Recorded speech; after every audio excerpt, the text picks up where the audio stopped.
Hi, welcome to this lecture. My name is Sumit Bhushan और आज इस लेक्चर में हम लोग डिस्कस करेंगे टॉपिक्स जिनका नाम है subsets, intervals and universal sets. और ये लेक्चर बेस्ड होगा NCERT की क्लास 11th की मैथमेटिक्स की टेक्स्ट बुक के ऊपर। तो चलिए देखते हैं। तो सबसे पहले व्हाट आर सबसेट्स। तो मैंने यहाँ लिखा है कि let us consider two sets A and B। Okay, हम लोगों को दो सेट देखना है A एंड B, कोई सा भी दो सेट A और B। तो ऐसा कहा गया है कि A is a subset of B if, ये कंडीशन है कि all the elements of A are also elements of B। समझिए कि A B का सबसेट तब होगा जब A में जितने एलिमेंट्स हैं वो सारे के सारे B के भी एलिमेंट हो। अब ये आवश्यक नहीं है कि B के भी जितने एलिमेंट हैं वो सारे के सारे A के एलिमेंट हो। ऐसा नहीं भी हो सकता है और हो भी सकता है। हम लोग आगे देखेंगे कि जब होता है तो क्या होता है, बट अभी के लिए हम ऐसा मानते हैं कि ऐसा आवश्यक नहीं है, it is not necessary. Okay, तो A B का सबसेट तब कहलाएगा जब A के जितने एलिमेंट्स हैं वो सारे के सारे B के भी एलिमेंट्स हों। अब एग्जाम्पल के लिए हम लोग दो सेट देखते हैं। अब A को हमने लिखा कि A is the set of all the x such that x is a multiple of 8 and x is less than 50। तो मतलब यहाँ A क्या होगा, तो A होगा यहाँ पे, देखिए A क्या होगा, A को हम लिख सकते हैं क्या क्या होगा, 8 के मल्टीपल, तो 8, 16, 24, 32, 40, 48 मल्टीपल और आगे भी हो सकते हैं। लेकिन यहाँ एक अगली कंडीशन ये भी है कि ये जो है 50 से लेस देन होना चाहिए। तो अगला जो एलिमेंट होता है होगा, मतलब अगला जो मल्टीपल है 8 का वो 56 होगा, बट वो 56 50 से ग्रेटर है, इसलिए इस सेट में वो नहीं आएगा। B क्या है, x set of all the x such that x is a multiple of 4। तो अब देखिए 4 के कौन से मल्टीपल्स हो सकते हैं, 4, 8, मुझे यहाँ थोड़ा स्पेस चाहिए, 4, 8, 16, 4, 8, 12, 16, 20, 24, 28, 32, 36, 40, 44, 48, 52 एंड सो ऑन। ये एक इनफाइनाइट सेट है जो हमने पीछे कभी देखा था कि इनफाइनाइट सेट किसे कहते हैं। तो आप देखिए A के जितने एलिमेंट हैं, जैसे कि ये 8, ये 8, ये B का भी एलिमेंट है, 16 B का भी एलिमेंट है, 24 B का भी एलिमेंट है, 32 B का भी एलिमेंट है, 40 ये भी एलिमेंट है B का, और 48 भी अगेन B का भी एलिमेंट है। तो यहाँ क्या है, A is a subset of B। अब हम लोग देखते हैं जब हमें मैथमेटिकल लिखना होता है तो क्या नोटेशन है उसका, है ना, मैथमेटिकल रिप्रेजेंटेशन। और हम लोग देखेंगे कैसे डिनोट करते हैं इस फैक्ट को कि A जो है वो B का सबसेट है। तो यहाँ हमने एक एक्सप्रेशन लिखा है, अब इसके मीनिंग को हमें समझना है। तो देखिए ये जो नोटेशन होता है ऐसे, इसको C ना समझें, ये C नहीं है, ये इस तरह का नोटेशन है। इसके लेफ्ट साइड हमने लिखा है A और राइट साइड लिखा है B। तो इसका अर्थ होता है इस नोटेशन का, इसको हम लोग ऐसे पढ़ते हैं, A is a subset of B। मतलब ये जो सिंबल है इसको हम लोग रीड करते हैं इज अ सबसेट ऑफ। अब इसके पहले जो होगा वो A, इसके बाद जो होगा वो B। ठीक है, तो A is a subset of B if, अगर हमने पहले देखा है कि ये जो नोटेशन है ये होता है इज एन एलिमेंट ऑफ। ठीक है, एलिमेंट ऑफ मतलब if A is a subset of B, if A is an element of, I mean is this small a is an element of this set A implies। अब ये जो symbol है इसकी meaning होती है implies। Okay, तो A A is a subset of B if small a is an element of the set A implies that small a is an element of B। यही हमने ऊपर लिखा है।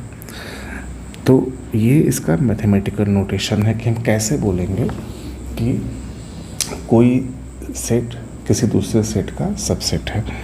तो ये याद रखने वाली बात है कि ये इसका नोटेशन है। अब आगे बढ़ते हैं।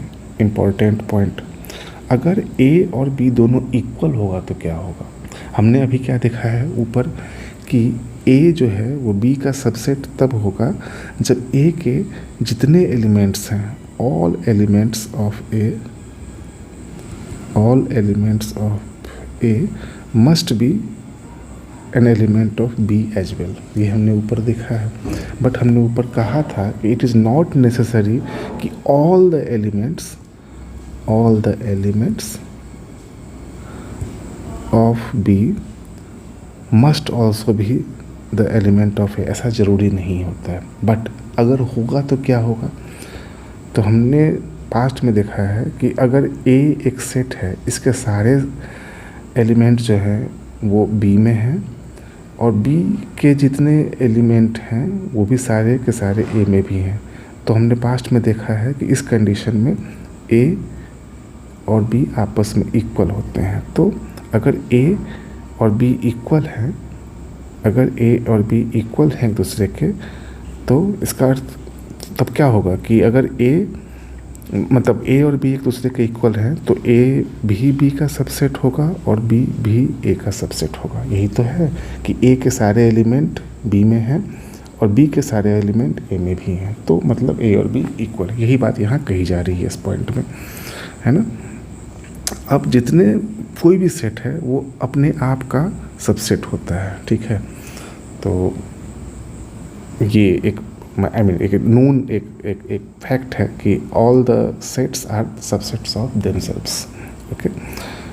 फाई हमने पीछे देखा था किसी लेक्चर में कि फाई को हम लोग क्या बोलते हैं, एम्प्टी सेट, है ना, जिसका कोई एलिमेंट ना हो। Empty set, null set, void set and so on this things. Okay. तो एम्प्टी सेट क्या है, is a subset of all sets. कोई सा भी एक वैलिड सेट होगा तो एम्प्टी सेट जो है उसका सबसेट होगा ही होगा, ठीक है ना। ये भी एक नोन फैक्ट है। अब अगर A B का सबसेट नहीं है तो उसका मैथमेटिकल नोटेशन सिंपली सबसेट का जो नोटेशन है ये वाला, इसके ऊपर हम क्रॉस कर देते हैं और लिखते हैं A is not a subset of B। ठीक है, बस ये सारे कुछ मेन पॉइंट्स थे। और अगर A B इक्वल नहीं है, A और B दो सेट्स हैं जो आपस में इक्वल नहीं, नेक्स्ट पॉइंट है, A और B दो सेट्स हैं जो आपस में एक दूसरे के इक्वल नहीं हैं और A B का सबसेट है। उस केस में हम लोग एक स्पेशल टर्मिनोलॉजी यूज करते हैं। A को कहते हैं A is a proper subset of B, ऐसा बोला जाता है, और B is a super set of A। Remember कि ये टर्मिनोलॉजी हम तब यूज करते हैं जब A B का सबसेट तो है लेकिन A और B इक्वल नहीं है। मतलब A B का सबसेट है but B is not a subset of A। उस केस में हम लोग ये टर्मिनोलॉजी यूज करते हैं A और B के लिए, ठीक है। अब एग्जांपल के लिए देखिए क्या है, A is a set of all the X such that X is a vowel in the English alphabet। अब ये A क्या होगा, A is equal to, vowel क्या होते हैं, A E I O U, है ना। और B क्या है, set of all the X such that X is a letter in the English alphabet. अब बेसिकली ये A से लेके Z तक सब कुछ है, A B C D up to Z, fine. तो ये हो गया। तो यहाँ क्या है, A जो है इसके जितने एलिमेंट हैं सारे के सारे B में होंगे, लेकिन B के जितने एलिमेंट हो सारे के सारे A में नहीं होंगे। मतलब A B का सबसेट तो है बट B A का सबसेट नहीं है। मतलब A और B इक्वल नहीं है। इस केस में A जो है वो कहलाएगा प्रॉपर सबसेट ए क्या कहलाएगा?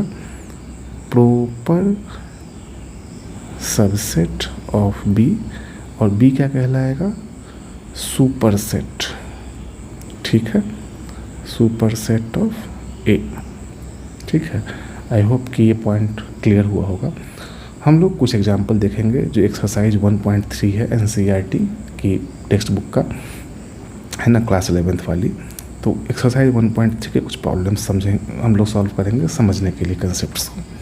तो यहाँ क्वेश्चन नंबर 1 कहता है make correct statements by filling in the symbols subset और not a subset in the blank spaces.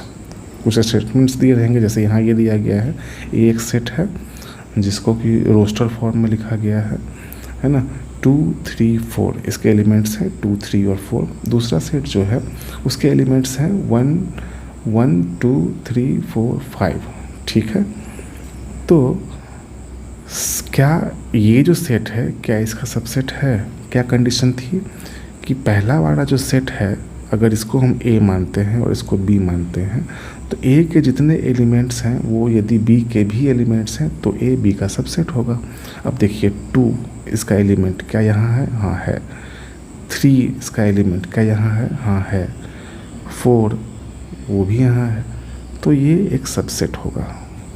ठीक है, आगे नेक्स्ट क्वेश्चन देखते हैं। क्वेश्चन नंबर 4 इसी का हमने लिया है। तो यहाँ एक सेट जो है वो set of all x such that x is a circle in the plane. Very good.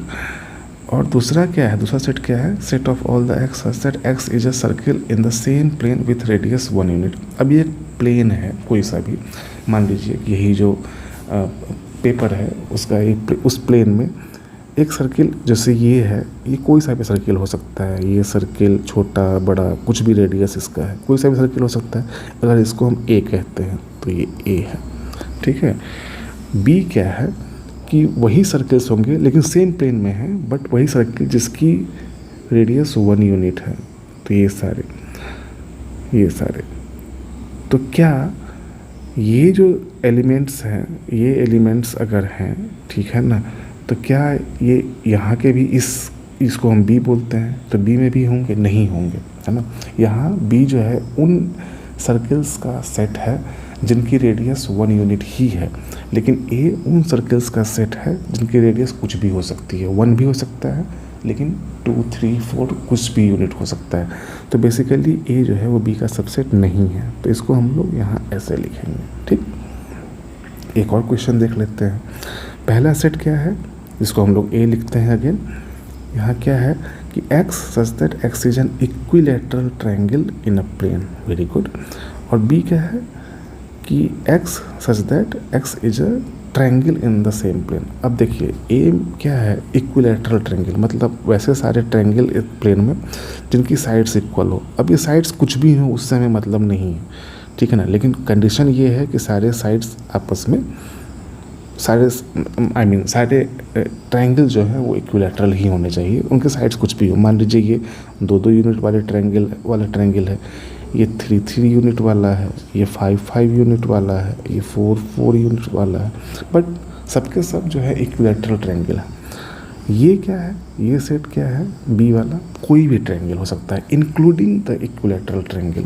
मतलब इक्विलैटरल हो ना हो उससे हमें मतलब नहीं, राइट ट्रायंगल हो, आइसोसेलेस हो, कुछ भी हो, किसी कोई भी साइड इक्वल ना हो, कुछ भी हो सकता है, ठीक है ना, इंक्लूडिंग। तो इसके अंदर ये वाले एलिमेंट्स भी आ जाएंगे, तो ए जो है यहाँ सबसेट है बी का। ठीक, नेक्स्ट एक और क्वेश्चन देखते हैं, थोड़ा सा ये अच्छा क्वेश्चन है, ये और ज़्यादा कंसेप्ट क्लियर करेगा। So write down all the subsets of the following sets. तो हमने ऊपर कुछ पॉइंट्स देखे थे, उनका हम यहाँ यूज करेंगे। पहला क्वेश्चन है, एक सेट दिया गया है जिसमें एक ही एलिमेंट है स्मॉल a। तो हमने देखा है कि जो नल सेट होता है, वाइड सेट, एम्प्टी सेट, वो हर एक सेट का सबसेट होता है, तो इसका एक सबसेट तो फाई ही हो जाएगा। दूसरा हमने देखा है कि एवरी सेट ए, अगर हम इसको ए लिखते हैं तो every set A is a subset of itself, ठीक है ना, तो एक सबसेट तो इसका ए भी हो जाएगा। रिमेंबर नल सेट को हम लोग ऐसे सिंबल से डिनोट करना आवश्यक नहीं है, ठीक है ना। तो दो इसके बेसिकली हो गए सबसेट, ये और ये, ठीक है। क्वेश्चन नंबर 2 इसका देखते हैं कि इसके कितने सबसेट हैं। अगर हम इसको फिर से ए लिखें, है ना, तो पहला है तो इसका 5 होगा। 5 जितने भी प्रॉपर सेट्स हैं, मतलब जितने भी वैलिड सेट हैं उनका सबसेट 5 होता है, ठीक। ये तो ये हो गया। दूसरा, ये आप ये A is a subset of itself, उस प्रिंसिपल से ये भी इसका सबसेट होगा। अब इसके अंदर से दो और सेट्स निकाले जा सकते हैं सिंगल एलिमेंट वाले, है ना, तो इसके ये भी सबसेट होंगे, ठीक है। तीसरा क्वेश्चन देखिए 1 2 3, अगेन इसका एक सबसेट 5 होगा, एक सबसेट 1 2 3 ये खुद का होगा, ठीक है। अब देखिए सिंगल वाले एलिमेंट निकाले जा सकते हैं, देखिए 1, है ना, 2 सॉरी 1 मोमेंट, हाँ, तो एक सेट ये भी होगा, एक सेट ये भी होगा। अब एक सेट देखिए ये भी होगा इसका, है ना। हमें सेट्स फॉर्म करने हैं, ठीक है।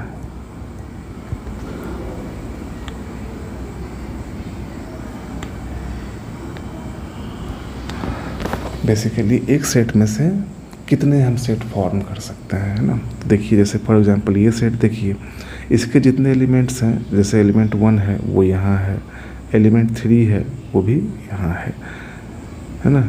इसको देखिए, इस वाले को, इसका एलिमेंट 1 है यहाँ पे, 2 है यहाँ पे, तो ये सारे हो गए। 5 जो है वो हर एक सेट का सबसेट है, लेकिन इसका कोई सबसेट नहीं होता है अदर देन कि वो वाला प्रिंसिपल। अगर हम इसको ए लिखें तो ए जो है वो खुद का सबसेट होगा उस प्रिंसिपल से, इसका एक ही सबसेट होगा, वो ये स्वयं है, which it is itself, okay 5। ये आ गया। अब हम लोग नेक्स्ट कंसेप्ट पे आते हैं, इंटरवल्स पे। इंटरवल्स क्या होता है, तो let us consider two elements small a and small b, okay, which are elements of a set of real numbers. Remember ये जो है R जो है वो set of real numbers है, ठीक है। एक तो ये कंडीशन कि a और b वो रियल नंबर्स हैं, दूसरा a b से स्मॉल है, देन ये कंडीशन है, देन एक set of all the x such that this condition is fulfilled, कि जो एलिमेंट्स होंगे इस सेट में वो a से greater than, they will be greater than a and smaller than b, but they will not include a and b। तो इसको हम लोग ऐसे लिखते हैं इस वाले फॉर्म में, और इसको ओपन इंटरवल कहा जाता है, फ्रॉम a टू b। क्यों ओपन इंटरवल? क्योंकि ये जो इस तरह का सिंबल है दोनों साइड से, इस तरह वाला ब्रैकेट वाला, पैरेंथेसिस वाला, तो इसमें क्या है कि इसका मतलब ये है कि इसके जितने एलिमेंट है उसमें a और b एक्सक्लूडेड है, ठीक है, ये ओपन एंडेड है ना। और इसके बीच में जितने हैं, infinite number of real number हो सकता है a और b के बीच में, तो वो सारे के सारे इस सेट के पार्ट है ना। तो इसको एक इंटरवल का ओपन इंटरवल कहा जाएगा। उसी प्रकार से क्लोज इंटरवल क्या होगा कि उसमें a और b दोनों इंक्लूडेड रहेगा, है ना। उसको हम लोग ऐसे डिनोट कर सकते हैं रोस्टर फॉर्म में, सॉरी सेट बिल्डर फॉर्म में, कि इट क्लोज इंटरवल कैसे डिफाइन होगा, set of all the x such that x is lying between a and b and a and b both are included, है ना। तो ये वाला इसका सिंबल होता है, ये बिग ब्रैकेट वाला, स्क्वायर ब्रैकेट वाला, ठीक है। अब दो वेरिएशन हो गए, अब इन्हीं के दो वेरिएशंस और हो सकते हैं कि एक साइड से ओपन हो, एक साइड से क्लोज हो। जब एक ही साइड से ओपन होगा तो क्या होगा, a जो है इंक्लूडेड होगा और b एक्सक्लूडेड होगा। इसका अदर वेरिएशन भी हो सकता है कि a एक्सक्लूडेड है ना, और b इंक्लूडेड है। ये सारे के सारे सेट्स हैं और इंटरवल्स हैं, ठीक है, जिसकी डिफिनीशन यहाँ कॉरेस्पॉन्डिंगली लिखी गई है ना। और इन सारे के सारे जितने भी टाइप हैं, है ना, ओपन इंटरवल, क्लोज इंटरवल और वन साइड ओपन इंटरवल्स, इन सब का जो लेंथ होगा वो b माइनस है। रिमेंबर हमने ऊपर देखा था जो एक कंडीशन थी कि a is less than b, तो b माइनस a जो है ये क्वांटिटी जो है वो लेंथ कहलाती है इन सारे इंटरवल्स की। ये टर्मिनोलॉजीज हैं कुछ। अब अगेन हम लोग सेम एक्सरसाइज जो 1.3 है उसके कुछ प्रॉब्लम देखेंगे। ये 1.3 एक्सरसाइज के कुछ प्रॉब्लम देखते हैं जो कि इंटरवल्स के ऊपर है। अब देखिए यहाँ कहा गया है right the following as intervals.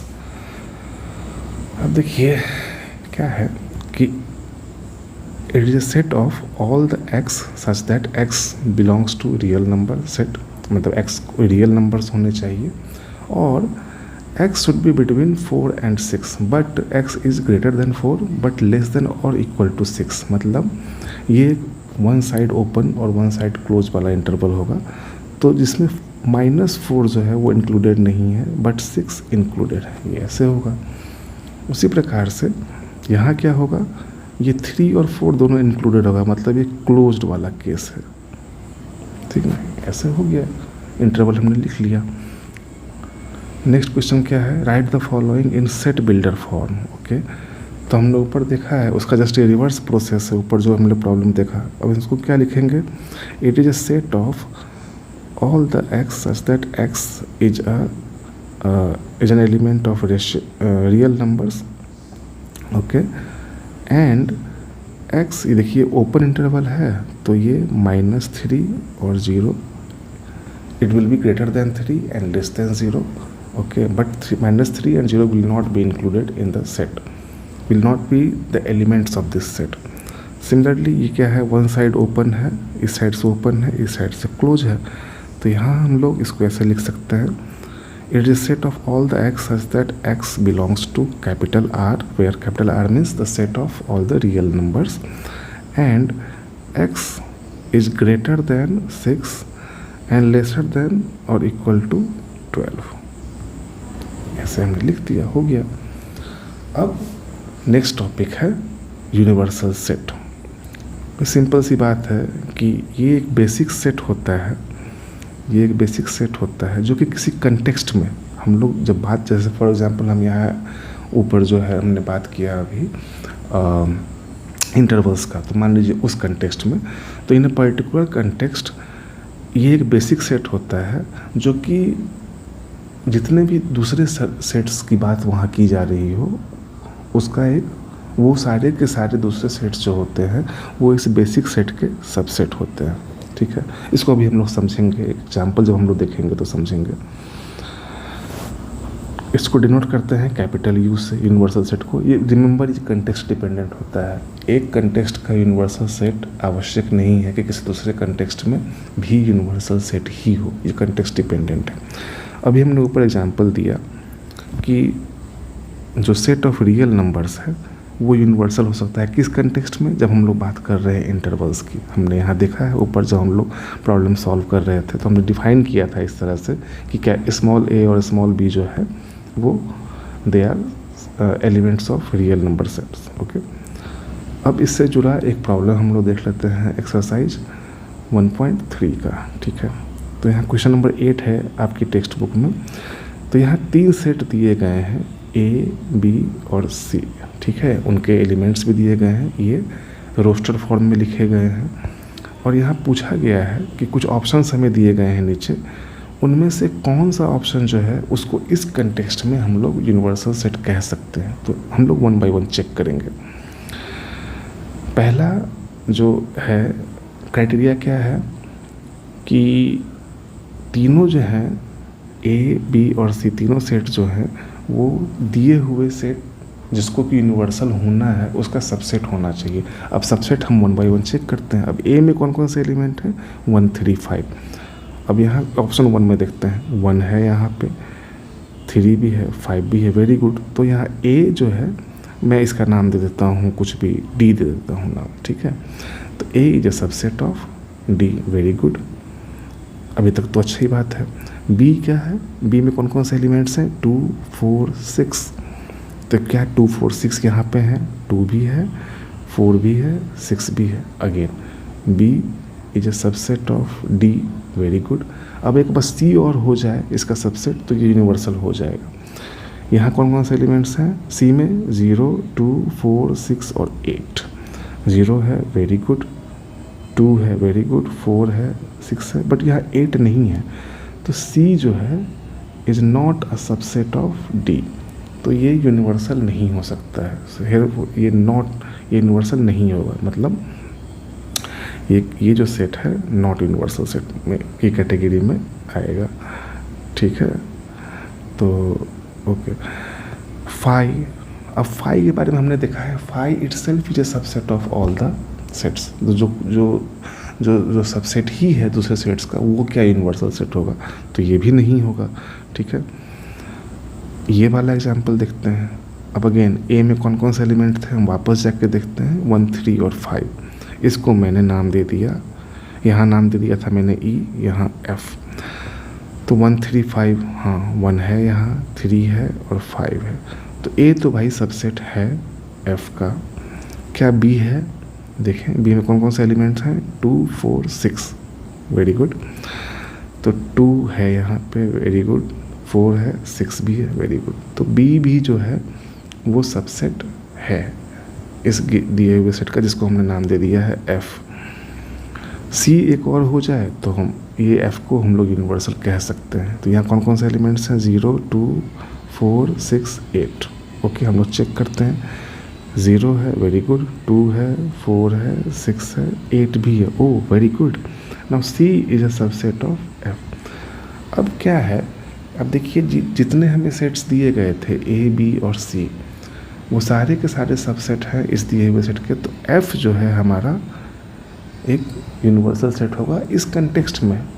Remember we have said earlier that the definition of a universal set is context dependent. हो सकता है ये सेट और किसी और कंटेक्स्ट में यूनिवर्सल ना हो, बट यहाँ इस गिवन प्रॉब्लम के लिए ये यूनिवर्सल है। ये देख लें अगला वाला है कि नहीं, इसको हमने जी नाम दे दिया। अगेन ए में क्या है, 1 3 5। तो यहाँ क्या है देख लें, 1 है, 3 है, 5 है, very good. A is a subset of G. B में क्या था, 2 4 6 है ना, वन मोमेंट, 2 4 6, ओके। तो यहाँ 2 है, 4 है, 6 है, वेरी गुड। बी जो है वो भी सबसेट है जी का, वेरी गुड। अब अगर सी बस एक और हो जाए तो जी भी हमारा एक यूनिवर्सल सेट होगा, है ना। देख लेते हैं इसके कौन कौन से एलिमेंट है सी के, 0 2 4 6 8। ओके, यहाँ तो भाई 0 ही नहीं है, 2 है, 4 है, 6 है, 8 है, बट 0 नहीं है। तो सी जो है वो सबसेट नहीं है जी का। तो चूंकि नहीं है इसलिए G is not a super universal set. Only example 3 satisfies the criteria of this set, satisfies the criteria of being the universal set for the given problem. So I hope you have understood the concepts of universal set, है ना, intervals and subsets. These are the topics that we have discussed in this lecture. So I hope you have understood, or thank you, and we will be seeing each other in some other lecture. Meanwhile, keep learning, enjoy your studies, and keep coming back to this channel. Okay, thank you and have a great time studying.